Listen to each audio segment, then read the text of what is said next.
Aim right, achieve big at KR Mangalam University. तस्वीरें हम देख रहे हैं और दर्शकों को भी दिखा रहे हैं भास्कर की अब वो लोग जो बेचारे साइकिल पर चलते हैं या टू व्हीलर्स पर चलते हैं उनके लिए तो आज का दिन बड़ा भारी है।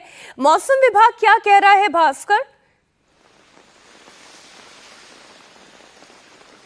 देखिए, आज के लिए तो रेड अलर्ट जारी किया गया है और इसके साथ साथ 16 तारीख तक यानी 16 अगस्त तक बारिश की संभावना जताई गई है। तो ये परेशानी आने वाले 2-3 दिनों तक इसी तरह से जारी रहेगी।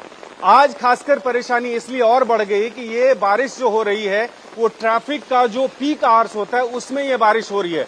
सुबह 8 बजे के बाद से तेज बारिश हो रही है और दिल्ली के लगभग सभी इलाकों में ये बारिश हो रही है। इस वजह से दिक्कत हो रही है। यहाँ पे हालांकि ऑफिस जाने वाले लोगों की भीड़ इतनी ज्यादा नहीं होती है, लेकिन हमने देखा कि सरदार पटेल मार्ग पे जो गुरुग्राम की तरफ से सेंट्रल दिल्ली को आना चाह रहे थे उन लोगों को परेशानी हो रही है। जगह जगह पानी लगा हुआ है, इस वजह से ट्रैफिक की रफ्तार धीमी हो गई है।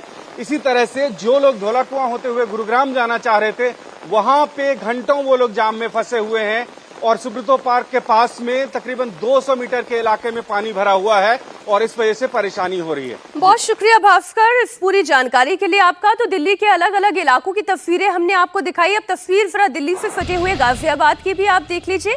एक महिला खड़ी हुई है इतने पानी में और उनके घुटनों तक पानी आ रहा है। तो आप इसी बात से अंदाजा लगाएं कि कितना ज्यादा पानी सड़कों पर भरा हुआ है। टू व्हीलर पानी में आधी डूब चुकी है, टायर दिखने बंद हो चुके हैं।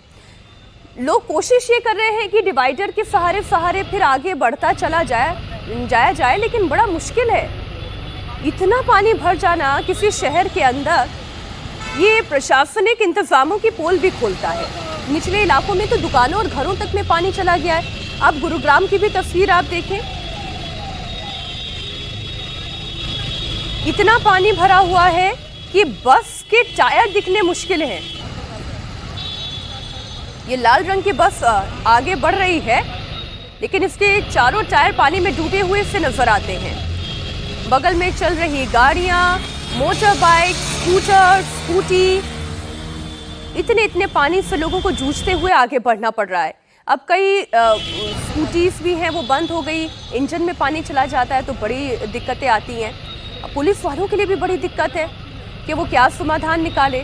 दरअसल ये काम तो म्यूनिसिपैलिटीज़ का है कि बारिशें होने से पहले ही सीवर लाइन्स क्लीन कर लिए जाए, जितने नाले हैं उन्हें साफ कर लिया जाए, जिससे कि पानी की निकासी आसानी से हो जाए।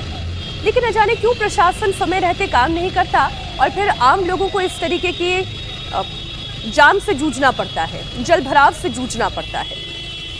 दिल्ली, गुरुग्राम, गाजियाबाद, हर जगह की एक ही तस्वीर है।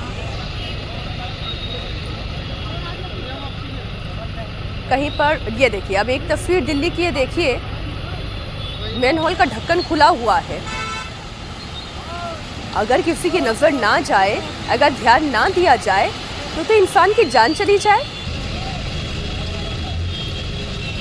क्या वीआईपी एरियाज कहेंगे, क्या निचले इलाके आप कहेंगे, हर तरफ तो पानी ही पानी नजर आ रहा है।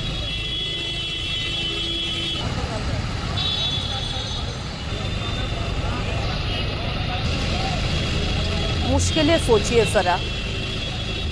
इस वक्त वो तमाम लोग जो अभी अपने घर पर हैं और बाहर निकलने की सोच रहे हैं, तो जरा देख लीजिए सड़कों का हाल क्या है और फिर सोच समझकर तय करिए कि आपको मेट्रो से जाना है, आपको अपनी मोटर बाइक्स निकालनी है, आपको अपनी कार से जाना है।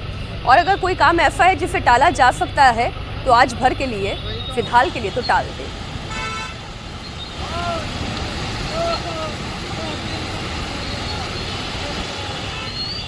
गुड़गांव की ही एक और तस्वीर आई है।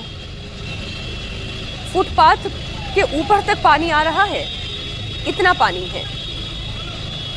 थोड़ा सा पानी अगर और बढ़ जाए तो फुटपाथ कहाँ, सड़क कहाँ, उसका भी अंदाजा नहीं मिलेगा।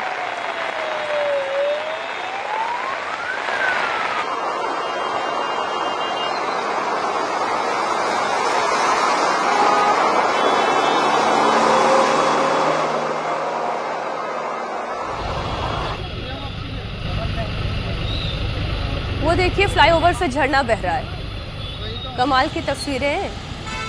फ्लाईओवर से झरना बहता हुआ दिखाई दे रहा है क्योंकि इतना पानी गिर रहा है फ्लाईओवर पर जमा हो रहा है, फ्लाईओवर से तो नीचे की ही तरफ आएगा, तो फ्लाईओवर झरना बन गया है। ये एक और तस्वीर आप देखिए।